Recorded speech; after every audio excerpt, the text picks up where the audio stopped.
ToonGrin.com. A good manager needs a variety of approaches to get the best out of his team. Sometimes you have to be firm. Put that cookie down. Cookies are for closers. Sometimes you have to set clear goals. Stacy, read back the notes. I can't read. What's it say? And sometimes you need your cute face.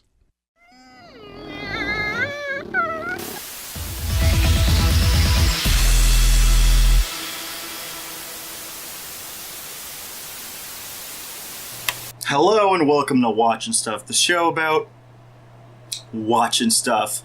I'm NERO, with me is my Canadian host WHYBOY, and today we're looking at what could arguably be considered a sleeper. A sleeper? Well, like, you ever see a trailer for a flick? Yes. And, okay, well, you ever see like a trailer for a flick and you're like, man, that looks like garbage. But then you see the movie and you're like, man, that was pretty good. You know, that was my whole top 5 best and worst movies of 2017 list about. I was just listing all the shitty trailers, basically, then all the good trailers. And wasn't Rock Dog like one of your like anticipated movies of the year? Like right alongside Leap. And Rock Dog turned out to be a real classic. And now we got Boss Baby, which was number 3 on my least anticipated movies list. Was it? Oh, most anticipated? Least anticipated. Oh, okay. So this was one of the ones where you're like, oh man, this is gonna be one of the pieces. Yeah, of when I crap this year. really anticipate this movie just from the trailers. Like, everyone's seen the trailers, right?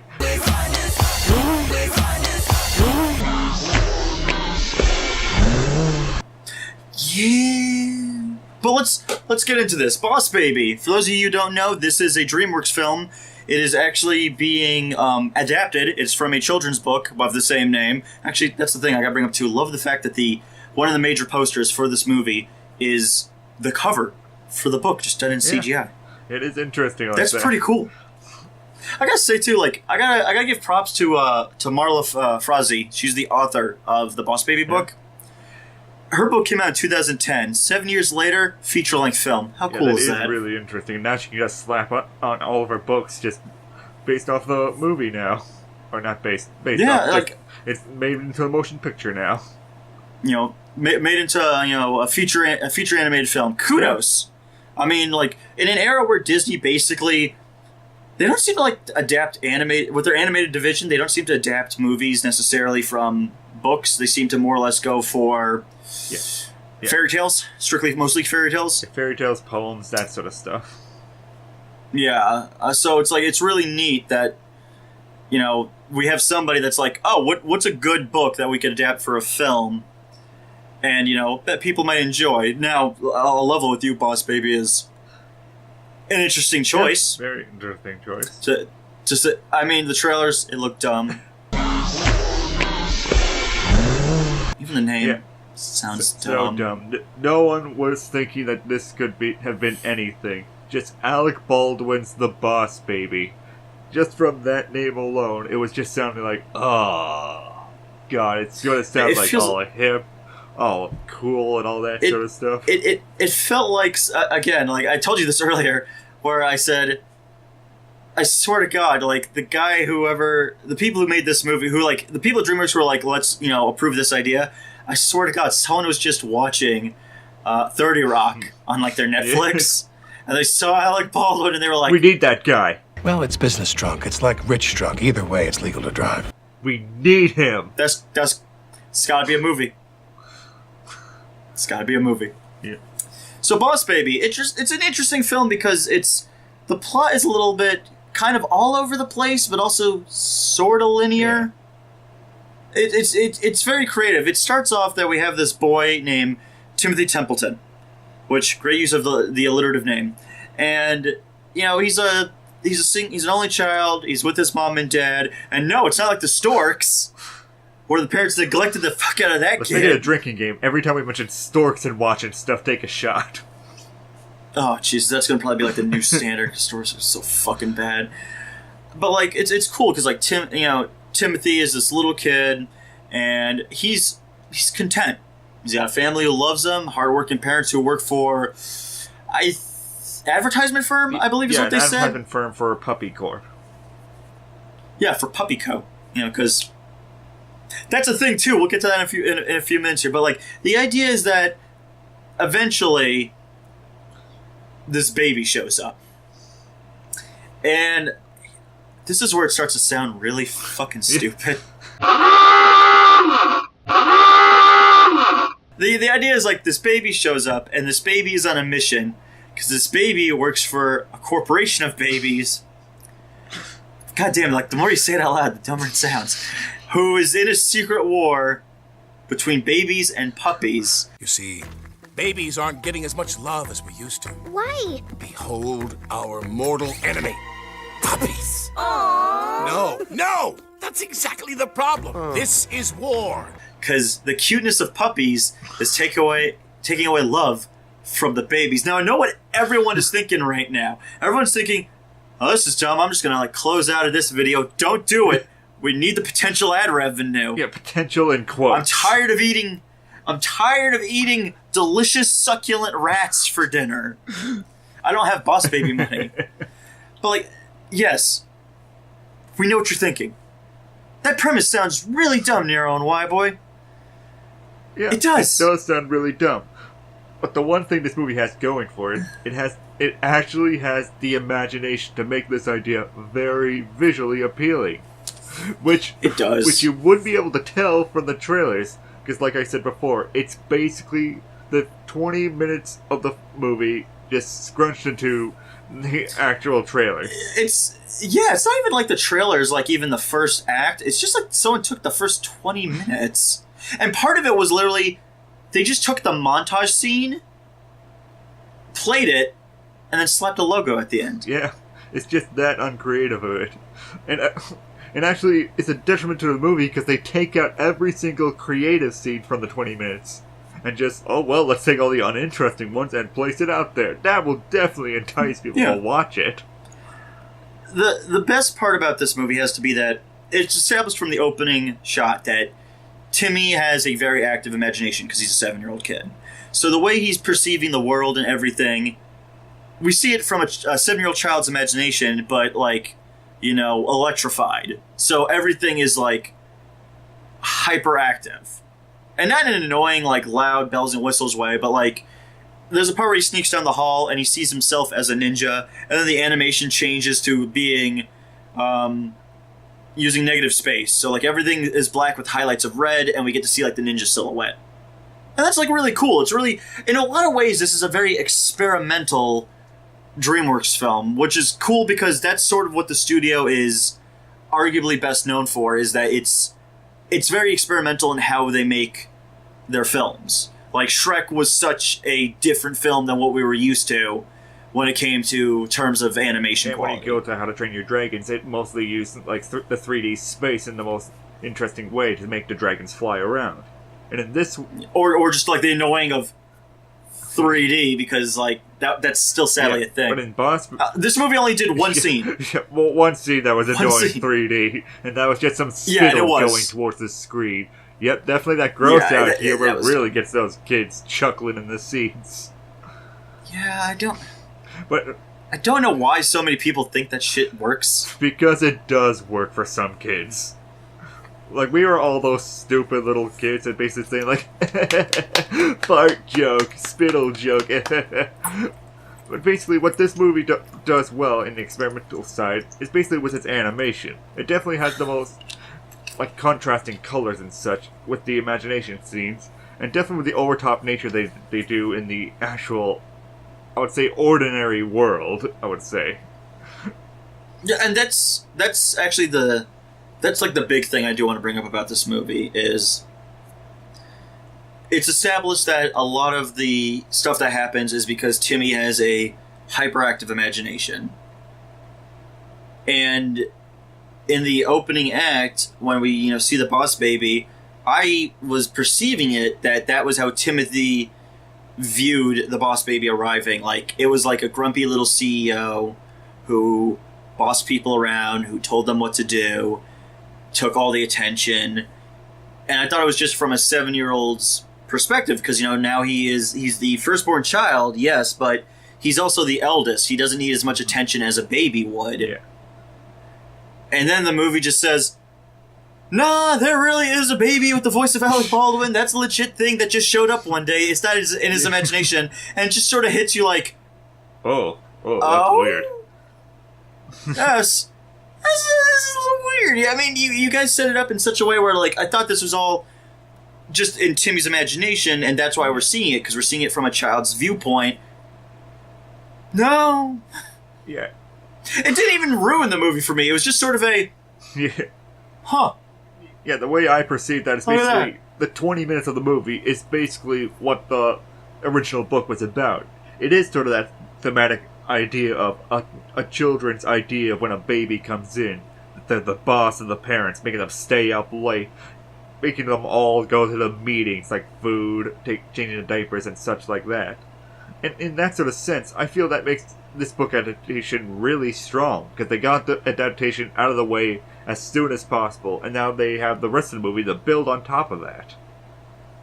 Yeah, and that's where you get, like, all the really cool antics and stuff. Character-wise, this is not bad. Yeah, it's actually very surprising. Like, from the trailers, we were just thinking, like, Timmy Templeton, it's just the dullest white bread kid, and then we just had the baby. He was gonna be Nate from Storks. Yeah, just Nate from... Oh my god, you actually remember his name? Well, like, I was rewatching our video of it, like, just to make sure how the editing went. Because I always take notes of myself as an editor to be like, oh shit, can I improve somewhere? And like I remember, like, the poster of him comes up and it's Nate. And I'm like, man, they even gave that kid a fucking white as hell name, like a boring, like a bland, mediocre ass name. Nate. Not that it's a bad name, like Nathaniel, great, but just Nate. I don't know. Like, sorry to all those Nates out there. Oh no, our subscriber count is gonna plummet. We lose all the Nates. That's where the real money's at. Make Nate great again. Make it happen, America. Nate 2017. But, like, yeah, no, like, Timmy he acts like a child. He acts like how you expect a child to be. Yeah, a little bit bratty, definitely hyperactive enough to be a child, and a little bit self-centered. Like a 7-year-old child who just wants the attention, wants the fun of having his parents around. And being, like, in the spotlight. When the baby comes in, it's basically swept out under him, and he just has to grow up in a way. Yeah, well, I like that because it's like a bit of maturity where, like, you know, you realize you're not the center of attention. Others are. You know, you have to move on. I have to say, Alec Baldwin, who's he's the star. Yeah. You know, he is the boss baby. And that's his name, the boss baby. Yeah, it's funny, again, and this was something like I brought up to, like, WHYBOY during the viewing.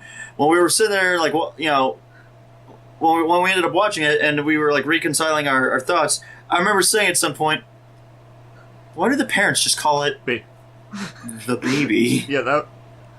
Like, if it's their kid, don't you fucking name it? Oh, I love you, baby! Yeah, like, it's like, you know, where's the baby? Give it a fucking name, man. That's supposed to be your other son, for Christ's sake. Oh, look, Nero, it's a girl, too. We'll name it Baby. And another one, Baby. With an I. Yeah, that was the one thing that you said that just like, took you out of the movie. And I can agree with you. Maybe... Yeah, it's just weird. thing. Like, because the idea is that Boss Baby is supposed to, like, infiltrate the family. And it's like, yeah, but then shouldn't he have, like, a cover ID? Yeah, some weird name. It's not like a spy infiltrates an organization. It's just called Spy. Hello, I'm Mr. Spy. No, it's like I'm here to steal your secrets. I mean, no. No. But like Alec Baldwin, he delivers a good performance. You know, it is like how you see in the trailers. You know, he's dry, sarcastic, but it works. It works actually to a character. There is good humor in that. Yeah, with Timmy and Boss Baby's sort of collaboration together, they actually really work off each other. With Timmy being the hyperactive one, who has the childish mentality, and Boss Baby in there being the actual adult of the two. It really creates a lot of good comedic timing with both of them, which I really admired. I think so. Yeah, and that's the thing. Like, I was so ready to be like, from the trailers again, where it's like, fuck. Like, no, bad. I cannot enjoy. Like, how could you possibly enjoy this from the trailer? But no, like the movie actually shows a lot of promise in it as it goes on, especially past the 20-minute mark, where it shows the more creative side of it, and actually allows itself to be a little bit over the top as well, to basically push this idea to the very limits. Uh-oh. Oops.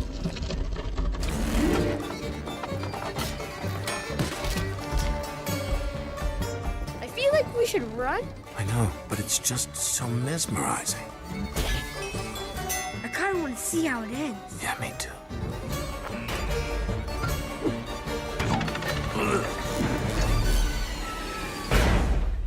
Well, that didn't end well. The imagination angle. I like the idea that,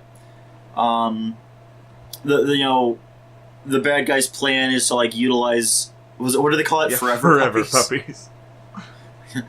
Puppies that will never age, and it's like they're all super cute, and it's like, oh, that's really fucked up and funny. I don't find too many of the performances stand out. Like Alec Baldwin, he's good. It's not that he doesn't stand out, but he's just better than the trailers expected it to be.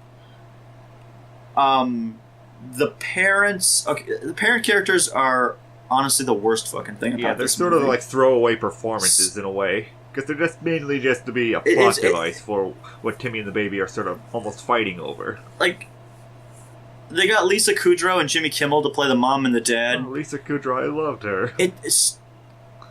Yeah. Oh, really? Yeah, I what know else she was was she from in? Friends, I believe she was Phoebe. Oh, Yeah, she was the dumb one? I always loved Phoebe. She was great. Oh, that's a shame, because like Phoebe had so much energy and character, even if she's the dumb one. But like her and Jimmy Kimmel, you just watching, you're just like, Well, wait a minute, Jimmy Kimmel. That's what wow. He had no sort of like energy. Jimmy to him. Kimmel's the dead. He's got no presence, which is weird because in the confines of the film, the dad character was clearly a bit more panicky than the mom character. Yeah, the mom character was the one that was just basically holding the family together. Which we could see that there just needed to be a bit more to it. There were some funny jokes of the dad character being the panicky lesser man of the family.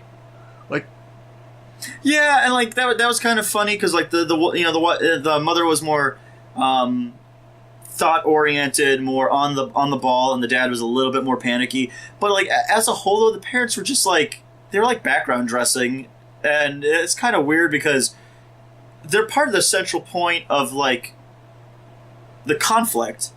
Their attention is being drawn away from Timothy and being put on the boss baby, and they feel so like inconsequential somehow. Yeah, but in a sense, that's sort of the byproduct of all the focus on Timmy and the boss baby as well, and that's why we like their relationship the most, because they did actually get stronger throughout the movie.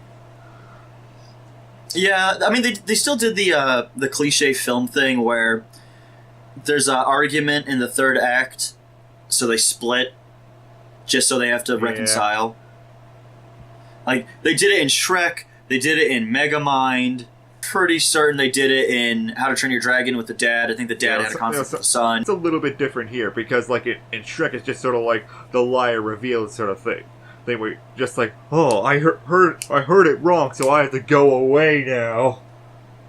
I overheard something and didn't get it all the proper information that I actually needed. So, fuck it. No, and that's the thing I'll give this, actually, is that... It was more just, like, the words that Timothy used towards the boss baby actually personally hurt him, and it made him have to go away to think about it, in a sense. And I kind of like that, though, because it felt very real. Like, the thing with... I don't even remember in... Oh, no, I remember what it was in Megamind. He and Minion got into a fucking argument. Like, I like the fact that... Like, if you watch Shrek... It's just, I misheard something, and it's like, oh, for fuck Christ. This could be like easily, like simply waved away with just like, let me explain to you exactly what happened, and you just say what happens, as opposed to like, oh well, they just didn't want to hear me out, walk away sad into the distance. Yeah, with the sad piano music behind I like, right? Whereas like with Boss Baby, what I like about it is that Timothy's rushing to go get his mom and dad because they're being abducted by the big bad of the film. And because the big bad stole the Boss Baby's magic formula, again, we know how this sounds, because the Boss Baby doesn't have his magic formula that keeps him intelligent, I guess, stops him from reverting to, like, baby mentality, Timothy goes back and saves him, but because he went back to save the Boss Baby, he loses his mom and dad, and they get into an argument, and it's understandable. They're both very upset about the situation, and Timmy just blurts out, "I wish you were never born." And the thing is, I think we've all been there at some point. Yeah, we get to the boiling point where we say something that's overly cruel, overly mean, but we don't actually mean it. It's just a way to vent our frustration. So this makes it a much more human sort of scenario, rather than just like, "Boss Baby, I just heard you say something about me. How could you say that?" "Oh, no, wait a minute, I didn't say that." Like, "No, I don't understand. Let me just put on the sad piano music." Yeah, and that's the thing, like, I think this is one of the best ways, honestly, in terms of how do you do a movie that's with such a ridiculous concept, is if you put in real stuff to it, it makes it feel more real, even though everything about it is absurd. You know, there's a magical place of some sort where, like, babies are born, and some are, like, gifted geniuses that become, like, baby businessmen, and, you know, there's a magical formula they drink to save babies forever, and it's like, wow, this is ridiculous and weird. But then you have, like, the genuine moments, like Timmy bonding with the Boss Baby and stuff like that. You know, yes, they do the breakup, but it's resolved fairly quickly because, you know, the Boss Baby just goes, he thinks it over, and he comes back to him, and they talk about it. Yeah, that's what I feel it really saves this movie. Above all the imagination, above all the over-the-topness, this movie does really well is the emotions of Timmy and the Boss Baby. We understand where the Boss Baby is coming from, as he's just basically the baby that was just forced into the business role. Because that's sort of how in this universe it goes. Whether you go to a family or you go into the baby corp role of everything. Where he was never allowed to be part of a family. While Timmy has just... he was the lucky one. He did get a family and he was the center of attention. So these sort of mentalities clash in the movie. And that sort of creates the emotions of it. The emotions of a character who is just trying to learn how to be part of a family. And the character who's just trying to understand how this person can think. And so how he can understand it. Mm-hmm. So that's basically why I really like the movie in the end. It got the emotions down, so it can get the humor down as well, as the characters can work off each other based off the emotion. Yeah, and I think that's a strength that is overlooked in other films. Like, I feel like it was overlooked in Megamind. I don't really know what it was about How to Train Your Dragon, where it didn't touch base with me in any way. Yeah, I got it myself a little bit, but I can see where it comes from. Like, a lot of the side characters in that weren't just sort of like throwaway characters, just like sort of like the parents in this one. Yeah, but like, there's so many fucking more though in fucking How to Train Your Dragon, because it's like there's Hiccup and the chick, and it's like, okay, so that's the love interest role. You know, what are the other ones? And it's like there's a fat one, and there are twins. It's like, and fuck this noise. One. But I did. And the Butch one. The father and the son did have a sort of connection where I feel that DreamWorks did put the emotions into it. This was a cool flick. So, I mean, Alright, so to wrap it up, in your opinion, in terms of rating, what are you looking to give it? Because I think I might have changed a little bit during actually just talking about this. Still a good watch. It's definitely not one of the top picks of the year, but it definitely surprised me enough to basically say, like, if you're in for just a fun, silly movie, then Boss Baby will be for you. It's definitely got the visuals for it, definitely got the emotion into it, and definitely got a really good assortment of humor that actually made us both laugh a lot in it. So, a good watch for me. I'm going to go with you. I'm going to give it a good watch. I do think it is a pretty good film. It's not terrible. It's not as bad as I thought it would have been. I was so nervous about this one. Like, I remember, like, this looks so bad. But yeah, I think we can both agree. It's a good watch, but I think it's definitely a must-see for any sort of animation fan if you want to be surprised in 2017 this year. Yeah, like I think animation fans are gonna look at it, and just in terms of animation, like throwing in some different art styles for certain sequences, it gets really cool. I actually, if you remember the pirate scene, I just wish they'd make a movie in that art style. Yeah, that looks just really one. Cool. It could be like a Peter Pan sort of movie in that style. That would be cool to get like a nice animated Peter Pan. Like we had the Disney one back in the I want to say the 50s. I want to say the 50s, but I'm probably not right. I think it was more 60s, but whatever. It would be nice to see them do a film in that sort of art style. There was just something about it. It kind of reminded me sort of like what they did with the Peanuts movie. Like it kind of looks sort of like that. It's almost like, in a way, it almost feels almost like it's sort of painted. Yeah, it is very interesting. In each sort of art style they showed, it had that sort of capabilities of being like an art style for a different sort of movie. The space one could be a sort of a Buzz Lightyear thing. The ninja one could be his own sort of Kung Fu Panda thing. And just each one actually had a sort of a spark of a different movie into it, which actually added a lot of flavor to it. The only thing I'm not excited for, they're already talking about doing a sequel. No. What the fuck? What do you do? What do you follow up on? Like the baby quit Baby Corps, the boss baby who's now named Ted now lives with the family, and we saw that they grew up. So is it going to be from the little girl and her baby sister then? Stop. I'm not inherently against the idea, but I bet you there's nothing there that's going to warrant it being a sequel. And that's the thing about DreamWorks though. Ever since fucking Shrek, they're like, man, we need to get a real franchise movie going. Like, we just finished Kung Fu Panda, we finished Shrek. And then we're bringing it back because it's like Frankenstein's monster. We have to bring it back like a corpse. Finish Kung Fu Panda, just like you stabbed it to death, and finish Shrek with Shrek 5, where they just basically are trying to reboot it again. From what? It's a quasi reboot. Like the way I'm hearing it both. Like it's kind of a reboot, but it's also it's a continuation. Who knows? I don't fucking care. I mean, I'm sure I'll see it, and we'll probably see it for the channel, but I don't fucking care either. Ugh. Yeah. So, thanks for watching, guys. This has been ToonGrin. I'm Nero, and that's WHYBOY. And remember... To tune in? Be sure to tune in. Damn it, Nero! No! God damn it. No, we were so close. Just finish it off. To ToonGrin. Man, even Boss Baby had a better ending than this fucking video did.